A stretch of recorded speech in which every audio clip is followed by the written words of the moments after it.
जमीन के ऊपर मालिकाना हक आखिर कैसे मिलता है और तीन ऐसे कौन से कागज हैं जिनके आधार पर आप अपनी भूमि के ऊपर मालिकाना अधिकार प्राप्त कर सकते हैं। यानी जमीन मालिकाना हक के लिए तीन कागज आवश्यक हैं। सर्वोच्च न्यायालय का अगर हम रुख करें तो आपको बता दूं कि भले ही आपका नाम भूमि के कागजात में दर्ज है, लेकिन आपके पास इस प्रकार का कोई कब्जा नहीं है, तो आपको उस भूमि का मालिकाना हक बिल्कुल भी नहीं मिल सकता है। तो आज की इस वीडियो में हम विस्तार से जानेंगे ऐसे कौन से तीन कागज हैं अगर जो आपको भूमि के ऊपर संपूर्ण मालिकाना हक दिलवाते हैं। वीडियो शुरू करने से पहले आपसे गुजारिश है कि अगर आप लोग इस यूट्यूब चैनल पर पहली बार आए हैं तो वीडियो को लाइक, चैनल को सब्सक्राइब जरूर कर देना, क्योंकि भूमि से संबंधित और अन्य मामलों से संबंधित मैं इस यूट्यूब चैनल के ऊपर बहुत सी वीडियो बनाता रहता हूं।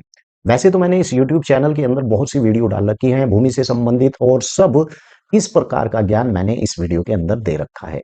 यानी कि आप अगर चैनल में जाएंगे या फिर आप एंड स्क्रीन में जाएंगे तो मैंने साफ साफ वीडियो के प्ले लिस्ट लगा रखी है। आप उस प्ले लिस्ट में जाकर सब कुछ देख सकते हैं। यार, भूमि से संबंधित, ग्राम पंचायत के चुनाव से संबंधित अनेक प्रकार की बहुत सी वीडियो बना रखी है। ऐसा चैनल आपको कहीं पर भी नहीं मिलेगा जिस प्रकार से मैं लोगों को समझाता हूं या अपनी वीडियो के माध्यम से आप तक सारा ज्ञान पहुंचाता हूं।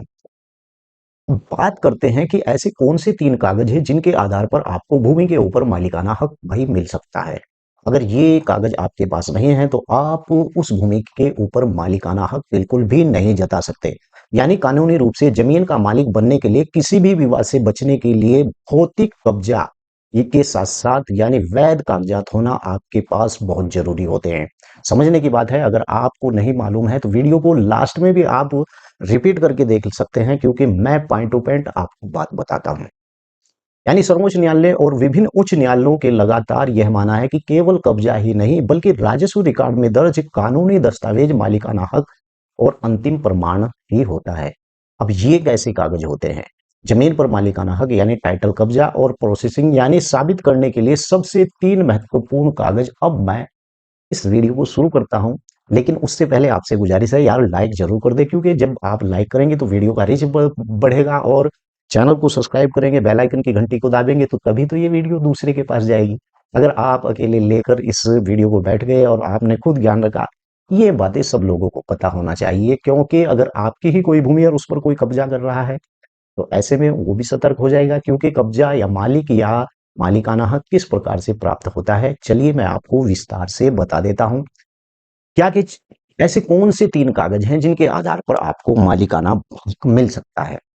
तो चलिए मैं आपको अपने कंप्यूटर की स्क्रीन पर लेकर चलता हूं, वहीं जाकर आपको विस्तार से बताता हूं, लेकिन वीडियो को लाइक शेयर जरूर करें। चलिए, सबसे पहले अगर हम बात करें तो बैनामा। बैनामा एक ऐसा दस्तावेज है, और बैनामा क्या होता है इसके बारे में भी आपको विस्तार से जान लेना चाहिए।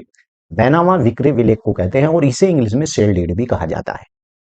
क्या है बैनामा? यानी बैनामा की कानूनी दस्तावेज जो जमीन बेचने वाला विक्रेता और खरीदने वाला विक्रेता के बीच यानी लेन देन होता है, और प्रमाणित करता है कि विक्रय विलेख सील डेड, यानी कि सील डीड भी इसे कहा जाता है। मैंने आपको बता दिया भाई, कोई इंग्लिश में कह रहा है सील डेड तो आपको पता चल जाना चाहिए कि ये सील डीड वही होती है जिसे विक्रय विलेख भी कहते हैं। बैनामा, आखिर बैनामा एक ऐसा शब्द है जिसे हर कोई आदमी जानता है। जमीन की रजिस्ट्री करा ली, इसे भी हर कोई व्यक्ति जानता है। आइए जानते हैं बैनामे के बारे में मुख्य रूप से क्या है। बैनामा महत्वपूर्ण क्यों है, मैं आपको बता दूं कि बैनामा यह जमीन का मालिकाना हक टाइटल हस्तांतरित सबसे मजबूत प्रमाणित प्रमाण पत्र होता है। जब यह दस्तावेज आपके नाम पर नहीं है तो आप केवल जमीन पर आपका कब्जा लिया है, लेकिन कानूनी तौर पर आप उस जमीन के मालिक नहीं है भाई। या तो फिर आपने वो जमीन कब्जा लिया है, ऐसे ही आपने कोई सरकारी जमीन कब्जा ली है और उसके ऊपर आपने कब्जा कर लिया है, उसका ना कोई सेल डीड, ना विक्रय विलेख, ना उसका कोई बैनामा, तो आप समझे जाएंगे कब्जेदार। आप उस भूमि के कब्जेदार है। तो बैनामा इस बात की शर्त रखता है कि यह दस्तावेज रजिस्ट्रार कार्य पंजीकृत यानी कि रजिस्टर्ड कराया जाता है, उसके बाद यानी जमीन कानूनी रूप से विक्रेता के नाम पर चली जाती है। अब इस पर सुप्रीम कोर्ट का जो रुख है, केवल पंजीकृत रजिस्टर बैनामा सेल डीड ही मालिकाना हक जो है प्राथमिक या निर्वाध प्रमाण नहीं मानती।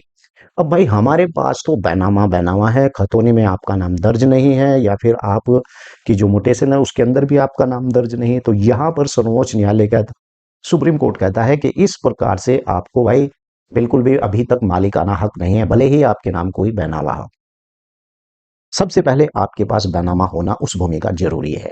कहने का मतलब यही है, केवल बैनामा नहीं, दो ऐसे दस्तावेज और भी बताऊंगा, तीसरी बात ऐसी बताऊंगा कि आप समझ जाएंगे कि वास्तव में इन चीजों का होना बहुत जरूरी है। दूसरा होता है मोटेशन। मोटेशन आखिर क्या होता है? मोटेशन कहा जाता है दाखिल खारिज, यानी मोटेशन दाखिल खारिज, और दाखिल खारिज भी इसे देसी भाषा में कहा जाता है। इसका होना बहुत जरूरी होता है। और ये क्या है, मैं आपको बता दूं कि मोटेशन या दाखिल खारिज वह प्रक्रिया है जिसके द्वारा जमीन का हस्तांतरण के बाद, जैसे बिक्री, विरासत, दान, सरकारी राजस्व रिकॉर्ड, रेवेन्यू रिकॉर्ड, पुराने मालिक के नाम से हटाकर और नए मालिक का नाम दर्ज करवा देना, उसे कहते हैं मोटेशन दाखिल खारिज।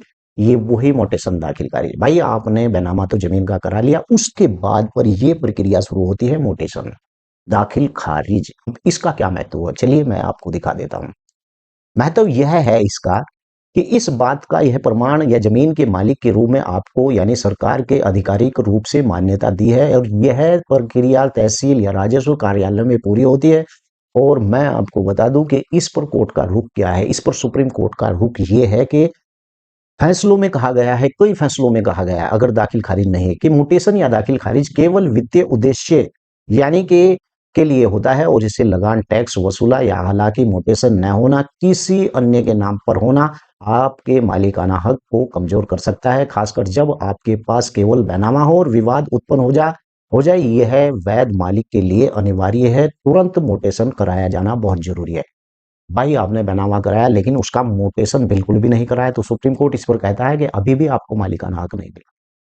बैनामा कराने के बाद, रजिस्ट्री कराने के बाद, विक्रय विलेख कराने के बाद आपको म्यूटेशन कराना जरूरी है। पुराने मालिक का नाम हटाकर नए मालिक का नाम खतौनी में दर्ज कराना बहुत ही जरूरी होता है। यानी राजस्व रिकॉर्ड के अंदर इस प्रकार का जो मामला होता है उसे आपको दर्ज करवाना जरूर चाहिए। अब तीसरा होता है भूमि रिकॉर्ड, लैंड खतौनी, जिसे खतौनी भी कहा जाता है। मैंने अभी आपको बता दिया है कि भाई आपने बैनामा करा लिया, रजिस्ट्री करा ली, उसके बाद 30 दिन के बाद आपका दाखिल खारिज हो गया। दाखिल खारिज के बाद अब नंबर आता है कि भूमि रिकॉर्ड लैंड खतौनी में आपका नाम चढ़ाया जाना। क्या है ये आखिर? यह है भूमि रिकॉर्ड की खतौनी, और कुछ राज्यों में जमाबंदी व सरकारी रजिस्टर में इसे जमीन का पूरा विवरण दर्ज होता है, जिससे कहा जाता है भूमि रिकॉर्ड खतौनी भी इसे कहा जाता है। कहीं कहीं पर इसे जमाबंदी भी कहा जाता है। यानी जमीन का खाता और संख्या, गाठा संख्या, प्लॉट नंबर, खसरा नंबर, इस प्रकार के सभी दस्तावेज इसके अंदर होते हैं। यानी कि ये नंबर आपको यहाँ पर मिल जाएंगे। खतौनी का खाता, गाठा संख्या, प्लॉट नंबर, खसरा और नंबर, मालिक का नाम, उसका नाम की प्रकृति और जमीन का क्षेत्रफल, लगान कितना आपको देना है। मैं तो खतौनी की बात सीधा प्रमाण है कि राजस्व विभाग के रिकॉर्ड में वर्तमान में जमीन किसके नाम पर है, और विवाद स्थित होने पर कोर्ट अक्सर न्यूनतम खतौनी और उसके पीछे के बयाना की जांच करता है। यानी आपका नाम बैनामा होने के बाद वो आपकी खतौनी में दर्ज होना चाहिए। कहने का मतलब नंबर एक, क्योंकि मैं दोबारा इसलिए रिपीट कर रहा हूं ताकि आपको पता चले, आपने किसी की भूमि को, जमीन को लिया है तो उसका बैनामा पहले होगा, उसके बाद उसका म्यूटेशन होगा, और म्यूटेशन के बाद खतौनी में नाम दर्ज हो जाएगा। अब तीसरा नंबर बहुत जरूरी है भाई, अगर आपको उस भूमि का संपूर्ण मालिकाना हक चाहिए तो ये बात जो मैं बता रहा हूं ये आपके पास होनी चाहिए। खतौनी में आपका नाम दर्ज है। अगर बाप दादा की पहले से भूमि चली आ रही है तो उसका मैं बात नहीं कर रहा हूं। अगर आपने कोई रजिस्ट्री ली है तो आपका दाखिल खारिज बैनामा होना चाहिए, 2 कागज। अब हाँ, जैसे ही आपका म्यूटेशन होगा तो आपका रिकॉर्ड चढ़ गया, खतौनी में आपका नाम चढ़ गया। अब तीसरी जो चीज है, वो तीसरी चीज होना इन दोनों से भी ज्यादा जरूरी है। क्योंकि आपने बहुत सुना है कि अगर किसी की भूमि पर किसी ने 12 साल तक कब्जा कर लिया है तो 12 साल के बाद कब्जेदारी भूमि का मालिक हो जाएगा। अब उसके तो कब्जेदार है भाई, उसके पास तो कोई कागज नहीं, वो फिर भी मालिक हो गया है। तो यहां पर बात आती है तीसरे नंबर पर कब्जा। आपके पास भूमि का कब्जा होना बहुत जरूरी है। भले ही जमीन आपके नाम हो, खतौनी आपके नाम हो, तब तक आपको मालिकाना हक बिल्कुल भी नहीं मिलेगा जब तक कि आपका उस भूमि के ऊपर कब्जा नहीं है। कब्जा, बैनामा, मालिकाना हक और टाइटल, सीधी सी बात है। सर्वोच्च न्यायालय का मुख्य आदेश यहीं पर मैं आपको बता दूं कि कोर्ट ने स्पष्ट किया है कि मालिकाना हक, टाइटल हमेशा कब्जे से ऊपर होता है। और ये एक कब्जा प्रोसेसिंग यानी कि केवल भौतिक रूप से जमीन की मौजूदा होना, और अपने ताला लगाकर दिया, दीवार बना दी, या फिर कमजोर जो है सबूत है, लेकिन फिर भी आपके पास कब्जे का होना बहुत जरूरी है। मालिकाना हक, टाइटल, तीनों कानूनी कागजात है, और बैनामा, मोटेशन, खतौनी आपके नाम पर दर्ज होना बहुत मजबूत सबूत है कि आप उस भूमि के मालिकाना हक आपको यानी मिलता है। अब अक्सर कर जो विवाद मामले होते हैं, पूछे जाने वाले जो सवाल होते हैं, यदि कब्जा मेरा है, कागज नहीं है उसके पास, तो तीनों में से कौन सा वैध? कागज नहीं है लेकिन कब्जा कर रखा है, तो कानूनी मालिक जिसके पास जमीनों का कागज और किसी भी समय आपको बेदखल यानी कर सकता है। कहने का मतलब क्या है कि आपके पास रजिस्ट्री यानी विक्रय विलेख आपके नाम होना चाहिए, म्यूटेशन आपका होना बहुत जरूरी है, जिस भूमि को आपने खरीदा है उसके ऊपर आपका कब्जा होना जरूरी है। यदि कागजात तो मेरे इस कब्जे के किसी भी अन्य, आपके पास तीनों कागज हैं लेकिन किसी ने अवैध रूप से कब्जा कर लिया है, तो आप कोर्ट इन तीनों कागजों के आधार पर बेदखली का मुकदमा आसानी से आप जीत सकते हैं, अगर ये तीनों चीज आपके नाम पर है। तो जमीन के मामले में सबसे सर्वोपरि मामले में यानी कि ये तीनों कागज बहुत अहमियत रखते हैं। इससे इस बात को लगाया जा सकता है कि वास्तव में आप इस भूमि के मालिक हैं और आप ये इस भूमि के ऊपर संपूर्ण मालिकाना अधिकार आपको है। तो इन तीन कागजों को मत भूलिए, अगर आप के पास ये तीन कागज है तो आपका उस भूमि के ऊपर संपूर्ण मालिकाना हक है। वीडियो कैसी लगी है, मैंने जो जानकारी दी है उसके बारे में आपकी और भी कोई सवाल हो तो वीडियो के नीचे जरूर करें, लेकिन चलते चलते वीडियो को लाइक जरूर कर दें, चैनल पर पहली बार आए तो सब्सक्राइब जरूर कर लें। जय हिंद, जय भारत, खुदा हाफिज।